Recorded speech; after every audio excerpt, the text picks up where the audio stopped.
rasti i fundit, domethënë kërcënimi i Albin Kurtit, që nëse është kryeminist do t'i penalizoj ato komuna të cilat nuk qeverisin nga lëvizja vetëvendosje, që sipas ti nuk din të punojnë mirë edhe vjedhin.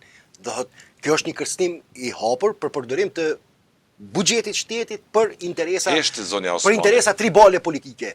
Ajo ka për obligim që të jetë përfaqësuese e unitetit politik të gjitha subjekteve politike. Sigurohet që institucionet funksionojnë Kush e përcakton që vjedhin kryetarët e komunës? Prokuroria, gjykata në fund. Gjykata në fund e përcakton. Nuk është Albin Kurti që e përcakton se cilët janë hajnë dhe cilët nuk janë hajnë. Gjithë ta shembuj tregojnë ose që punojnë ose nuk punojnë mirë kryetarët e komunave. Nuk e përcaktojnë qytetarët e komunave përkatëse. Nëse ata janë të kënaqur me kryetarin, do thotë veprimet e një kryetari eventual janë konform disponimit politik në një komunë.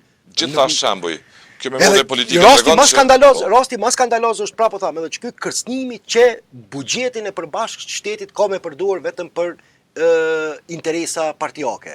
Që ishte një lloj edhe kërcënimi, ishte edhe një lloj shantazhi ndaj lirisë së vullnetit të qytetarëve të Kosovës, sepse në njëjtën kohë, siç ai po i akuzon subjektet opozitare që me blokadën që ja kanë bë, po e rrezikojnë buxhetin e shtetit, në të njëjtën kohë ky i shantazhoi qytetarët që nëse votoni sipas vullnetit tuaj politik për kandidat që nuk i takojnë lëvizjes vetëvendosje, ju do të provoheni nga fondet qeveritare. Nuk keni para. Nuk keni para, do thotë. A diçka ju tha, parat që ju votuat mu nuk keni para. A diçka ju tha qytetarëve? Parat e juve unë më nuk jap. Sepse ato parë buxheti me çka mushet? Mushet me taksat e qytetarëve të Kosovës.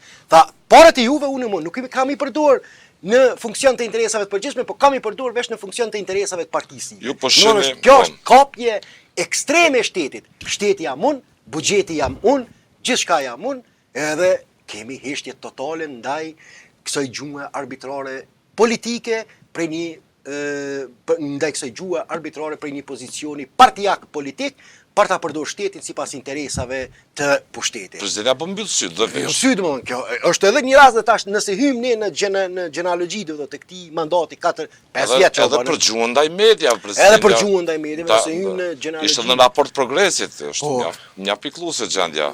Që hym në gjenealogjinë e koordinimeve të përbashkëta politike në gjatë mandati që realisht po bëhen 5 vjet, jo më 4 vjet, sepse gati Albin Kurti i boni 5 vjet në qeveri.